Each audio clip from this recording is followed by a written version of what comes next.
주무셨습니까? 자, 오늘 기도하며 시작합니다. 주님, 오늘도 도와주세요. 오늘 1월 16일입니다. 금요일인데, 오늘 하나님 말씀 붙잡고 정말 우리가 거룩해 삶을 살 수 있도록 도와주시옵소서. 예수님의 이름으로 기도합니다. 아멘.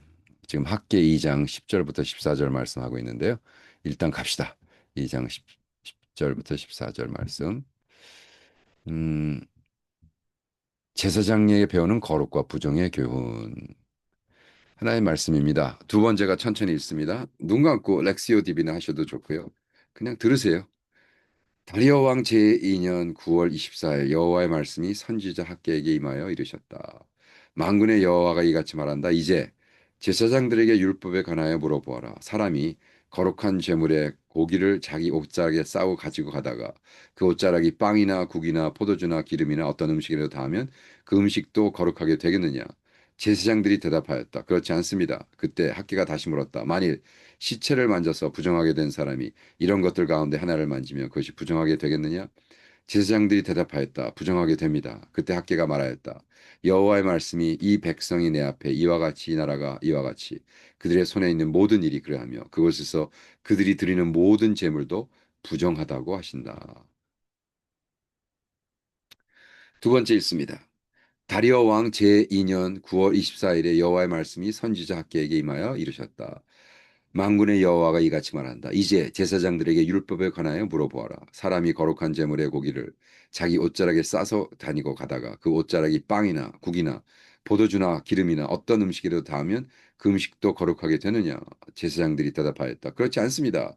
그때 학개가 다시 물었다. 만일 시체를 만져서 부정하게 된 사람이 이런 것들 가운데 하나를 만지면 그것이 부정하게 되겠느냐? 제사장들이 대답하였다. 부정하게 됩니다. 그때 학개가 말하였다. 여호와의 말씀이 이 백성 내 안에 이와 같이 이 나라가 이와 같이 그의 손에 있는 모든 일이 그리하며 그곳에서 그들이 드리는 모든 제물도 부정하다고 하신다. 그래서 우리가 어저께는 방질 목사님 거를 쭉 봤고요. 오늘은 방질 목사님 거를 제가 다 포함해가지고 거의 이거는 뭐 설교식이죠. 네, 설교. 그래서 저의 저의 주석을 하겠습니다. 자, 학계가 말하는 모든 것이 부정하다. 이러한 공허한 종교에 대한 경고, 그죠? 음, 학계 2장 14절은 하나님이 이렇게 선포하신다. 이 백성과 이 나라가 이와 같고 그의 행위도 이러하니 그들이 그것에 드는 모든 것이 부정하다.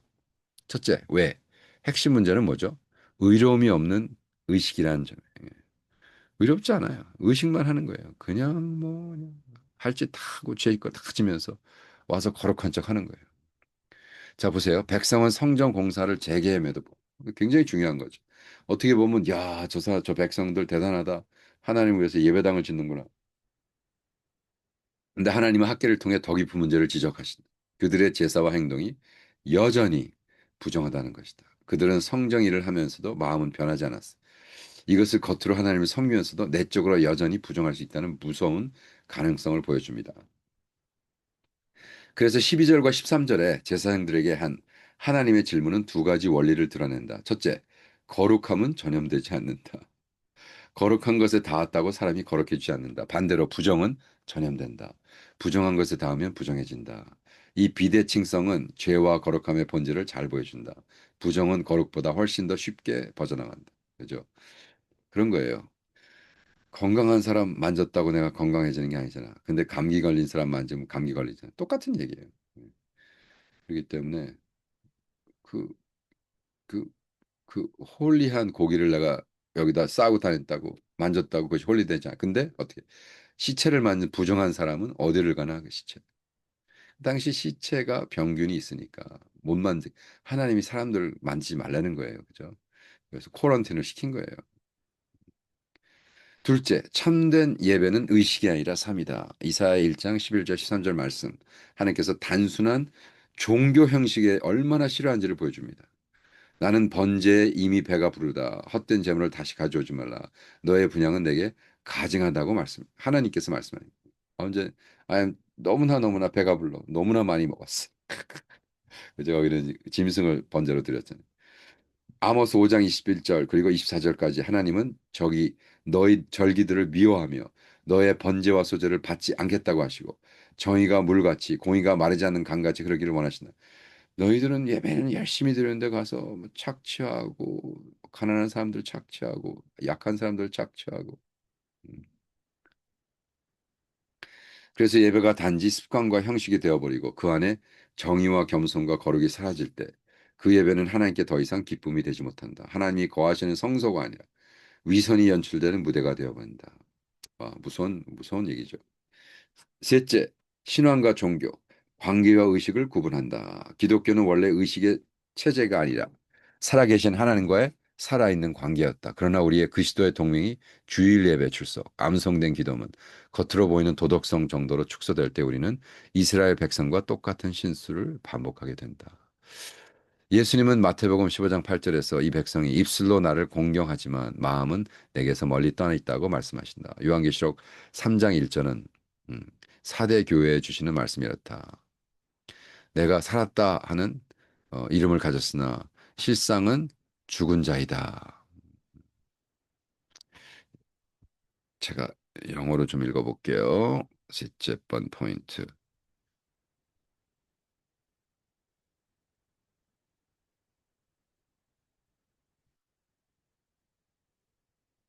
Religion can create. 그래서 예수님은 마태복음 15장 8절,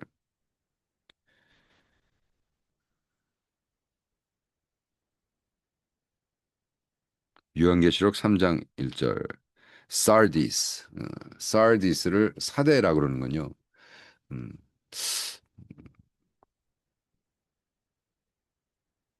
종교는 능력을 부인한 채 모양만 남은 경건을 만들어낼 수 있다. 디모데 3장 5절이 경고하듯 그런 자들을 멀리하라고 한다. 문제는 미묘하다. 우리는 어느새 하나님의 임재와 말씀과 마음보다 시스템과 전통, 건물을 더 중요하게 여기기 시작하기 때문이다. 그래서 사실은 교회 주보를 보면 교회 그러면 다 빌딩이 나오잖아요. 재밌죠? 아, 우리는 아니야. 우리는 그리스도의 모임이야. 근데 왜 맨날 주보에는 교회라 하고 빌딩이 나오냔 말이야. 음.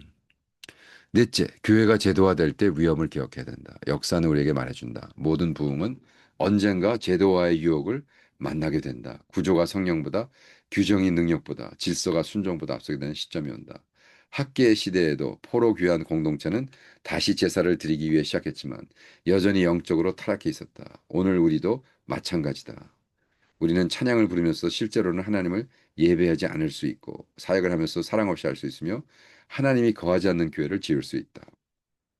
예수님의 시대 바리새인들은 율법을 매우 꼼꼼히 지켰다. 그러나 예수님은 그들을 회칠한 무덤이라고 부르셨다. D.L. 무디가 미국의 YMCA를 짓기 위해서 그렇게 구걸을 하고 다녔어요. 지금 YMCA가 거의 다뭐 세속화됐죠. 예. 그때 D.L. 무디가 YMCA가 이렇게 하나님의 말씀과 키우지 않으면 다 없애버리겠다고 써놓지 않았기 때문에 음, 굉장히 뭐 할 수 없는 거죠. 그렇죠? 모든 단체는. 다섯째, 내적인 정결이 반드시 필요하다. 디도서 1장 15절은 깨끗한 자들에게는 모든 것이 깨끗하지만 더럽혀지고 믿지 않는 사람에게는 아무것도 깨끗한 것이 없다고 말한다.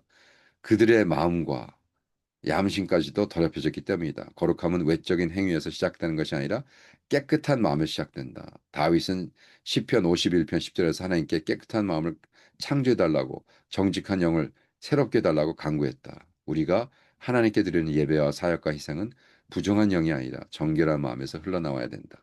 여섯째, 우리는 다시 살아있는 관계로 돌아가 living relationship 영어로 예수님은 새 종교를 시작하기 위해서 죽으신 것이 아니다. 아버지의 마음으로 우리를 되돌리기 위해 죽으셨다. 복음의 핵심은 성전에 출석하는 삶이 아니라 우리가 성전이 되는 것이다. 고린도전서 6장 19절은 우리 몸이 성령에게 거하시는 성전임을 알지 못하냐고 묻는다. 우리가 이 사실을 잊어버리면 우리의 신앙은 기계적이고 부정한 것이 되어버린다. 진리는 남아있지만 생명은 사라진 그림과 같은 신앙이 된다. 일곱 번째, 결론적으로 우리는 부정한 예배를 드리지 않도록 자신을 살펴야 된다. 우리는 끊임없이 살펴야 돼. 매일 살펴야 돼. 어저께 내가 경건했다고 오늘 경건해지는 게 아니에요. 정말.